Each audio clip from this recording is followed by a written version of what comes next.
আরেকটা আমাদের উদ্দেশ্য হচ্ছে আমরা যদি রাজশাহী, নাটোর, নওগাঁ নিয়ে যদি গবেষণা করি তাহলে আমরা আমাদের ফোকাস পয়েন্টকে ৩-৪টা জেলার মধ্যে সীমাবদ্ধ করেছি। আমরা সেটা না করে আমরা গবেষণা এবং যে প্রযুক্তি সেটা আসলে সারা বাংলাদেশই তো আমাদের দরকার।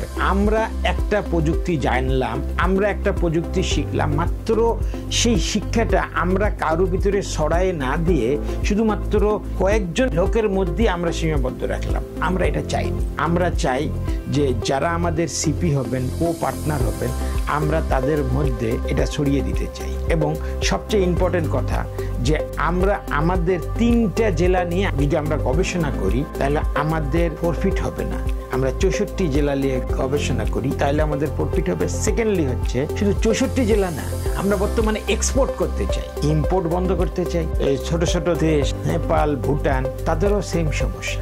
আমি প্রায় ২৬টা দেশ ভ্রমণ করেছি এবং আমি প্রবলেমগুলোকে ফাইন্ড আউট করেছি। সব দেশই একই প্রবলেম, যে যারা জানে তারা এটা কাউকে জানাতে চায় না। এটা ১ নম্বর প্রবলেম। সেকেন্ড প্রবলেম হচ্ছে তারা যতটুক জানে যাতে ভিন্ন লোকেরা জানতে না পারে সেই জন্য বিভিন্ন রকম পন্থা অবলম্বন করেছে এবং তারা ব্যবসাটাকে কুক্ষিগত করে রাখার চিন্তা করছে। কারণ যদি তারাও যদি শুরু করে তাহলে যারা জানে তাদের ভয় যে তারা তাদের প্রফিট কমে যাবে, প্রফিট হবে না, এই ভয়টা তাদেরকে আচ্ছাদিত, সেই ভয়টা তাদেরকে খেয়ে ফেলেছে এবং ভয় হয়ে গেছে। সুতরাং আপনারা আমাদের লক্ষ্য এবং উদ্দেশ্য সম্পর্কে আপনারা সম্পূর্ণ রূপে জানেন যে আমরা কি করতে চাই, আমরা এটাকে সরিয়ে দিতে চাই।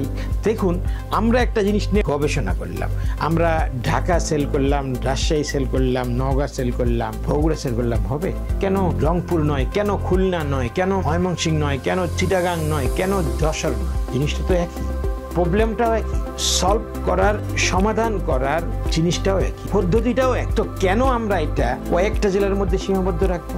আমরা সবাইকে জানাতে চাই, সবারই প্রবলেম সলভ করতে চাই। Thank you.